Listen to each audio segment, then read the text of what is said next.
हरे कृष्णा, राधे राधे। भगवान श्री कृष्ण ने स्वयं कहा है कि मनुष्य का जीवन केवल उसके कर्मों पर चलता है। जैसा कर्म होता है वैसा उसका जीवन होता है। और कार्तिक का ये पावन महीना अच्छे कर्म अर्जित करने का सबसे आसान तरीका है। आज आपको कार्तिक महीने की कहानी में भगवान राय दामोदर की एक बहुत ही सुंदर कहानी बताती हूँ। प्रेम से, मन से, भाव से सुनना। एक समय की बात है, एक छोटी सी लड़की थी जो कार्तिक स्नान करती थी। गांव की सभी औरतों के साथ मंदिर जाती, कार्तिक महत्तम और कार्तिक की कहानियां सुनती, मन से, भाव से पूजा पाठ, भजन कीर्तन करती। उसके पिता खेत में काम करते थे और उसकी माता का स्वर्गवास बहुत समय पहले हो गया था। वो बिल्कुल अकेली थी। घर में तो उसे बताने वाला कोई भी नहीं था, है ना। तो वो जो सीखती मंदिर से सीखती। एक समय जब कार्तिक का महीना पूरा होने वाला था, तब सब औरतें ना कहने लगी कि भाई पूर्णमासी आने वाली है, कार्तिक पूर्णिमा, गंगा जी जाएं या यमुना जी जाएं या हरिद्वार होकर आए। अब जो पंडित जी थे ना मंदिर में, वो बोले कि भाई पूर्णमासी को कार्तिक उद्यापन पर भगवान राय दामोदर को जिमाओ।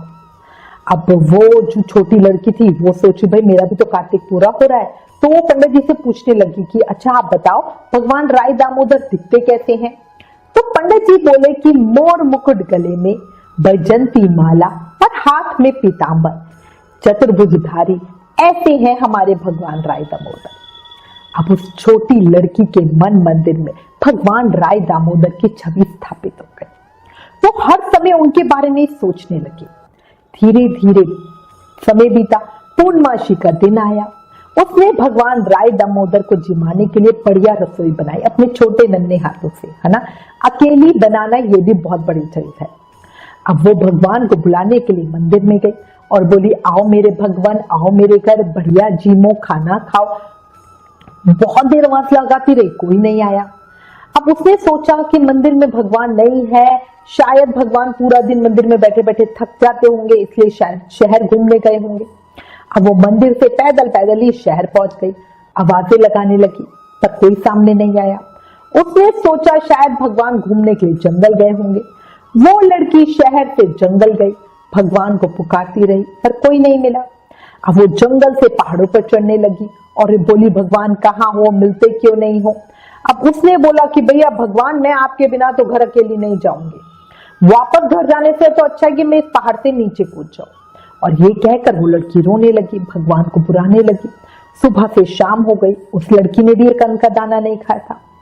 अब भगवान लड़की को पहाड़ पर चढ़ते देखकर सोचने लगे कि भैया ये तो ऊपर से गिरकर मर जाएगी और मेरे शरीर की हत्या लगेगी, इसे दर्शन तो देने ही पड़ेंगे। अब भगवान उसी समय उसके सामने ब्राह्मण के रूप में प्रकट हो गए और बोले कि चल बेटा मैं तेरा भगवान हूं, तू मुझे जिमा दे। लड़की बोली कि नहीं तुम मेरे भगवान नहीं हो। अब ब्राह्मण बोले कि अच्छा तेरे भगवान कैसे हैं। उसने कहा मेरे भगवान तो मोर मुकुट वाले, गले में बैजंती माला पहने हुए, हाथ में पीतांबर लिए हुए, चतुर्भुजधारी हैं। अब ब्राह्मण बोले अच्छा ऐसे है तेरे भगवान। हाँ ऐसे है मेरे भगवान। अब वो लड़की बोली।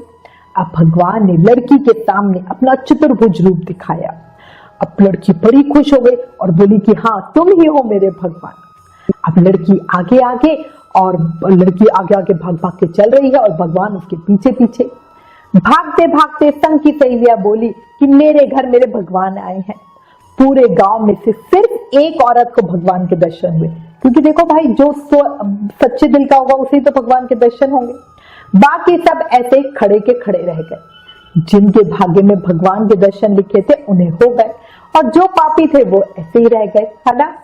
हे राय दामोदर भगवान, जैसे आपने लड़की को दर्शन दिए वैसे ही इस कहानी को कहते सुनते हुकारा भरते सभी को दर्शन देना, सबके मन की इच्छा पूरी करना। बोलो राय दामोदर भगवान की जय, मोर मुकुट बंसी वाले की जय। एक बात कहती हूँ याद रखना, अच्छे लोगों की भगवान श्री कृष्ण परीक्षा बहुत लेते हैं पर साथ नहीं छोड़ते, और बुरे लोगों को श्री कृष्ण बहुत कुछ देते हैं पर साथ नहीं देते, है ना।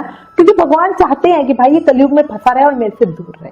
अगर आप भी श्री कृष्ण का साथ चाहते हो तो कार्तिक महीने में अधिक से अधिक स्नान, दान, व्रत, जाप आदि करो। अगर कार्तिक महीने की ये कहानी पसंद आई हो तो प्लीज इस वीडियो को ज्यादा से ज्यादा शेयर करो। Please like, share and subscribe. Thank you. Hare Krishna.